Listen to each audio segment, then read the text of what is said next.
हमारी एक सहेली थी, उसने दीवार पे लिख के रखा था कि ये दिन भी नहीं रहेंगे। बिल्कुल सही है, समय कितना जल्दी बीत जाता है पता ही नहीं चलता। बचपन हंसते खेलते बीत गया, जवानी में होश ही नहीं रहता इंसान को, और बुढ़ापे में समझ में आता है कि अब जिंदगी बहुत लंबी है। तो देखिए, हमारे हाथ में तो वैसे कुछ भी नहीं है, ईश्वर की मर्जी के बिना एक पत्ता भी नहीं हिलता, बिल्कुल सही है। लेकिन इसका मतलब ये भी नहीं कि हम गलती कर दें और फिर ये बोलें कि सब भगवान के हाथ में था। स्थितियां और परिस्थितियां पहले से तय होता है कि आपके जीवन में इस समय पे ये होगा, लेकिन उस समय हमें क्या निर्णय लेना है ये हमारे हाथ में ही है। तो कभी किसी को दोष ना दें। गीता जी में लिखा है, ना प्रहस्येत प्रियम प्राप्त नो द्विजे प्राप्त चाप्रियम स्थिर बुद्धि सम्मूढ़ो ब्रह्मविद ब्रह्मेण स्थिति।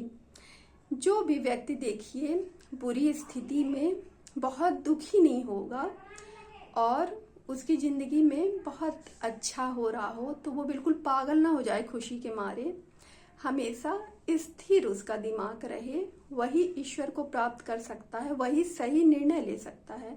ईश्वर का प्राप्त करने का मतलब ये नहीं कि ब्रह्म भगवान आके उसके सामने खड़े हो जाएंगे और उससे बातें करने लगेंगे। हाँ हाँ, आ रहे हैं बेटा, 1 मिनट।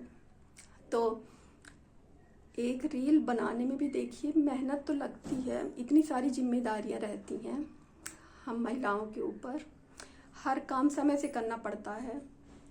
तो हम क्या कह रहे थे कि हाँ, हम सभी को देखिए कभी भी कोई निर्णय बहुत उद्वेग, बहुत खुशी या बहुत क्रोध में कभी न लें, क्योंकि वो हमेशा गलत ही होगा।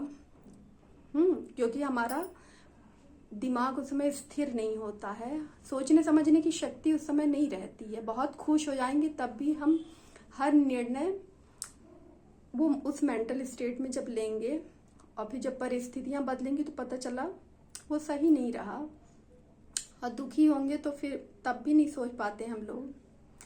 तो जब जीवन में स्थिरता हो उसी समय हमें अपने जीवन के सही निर्णय और महत्वपूर्ण निर्णय लेने चाहिए।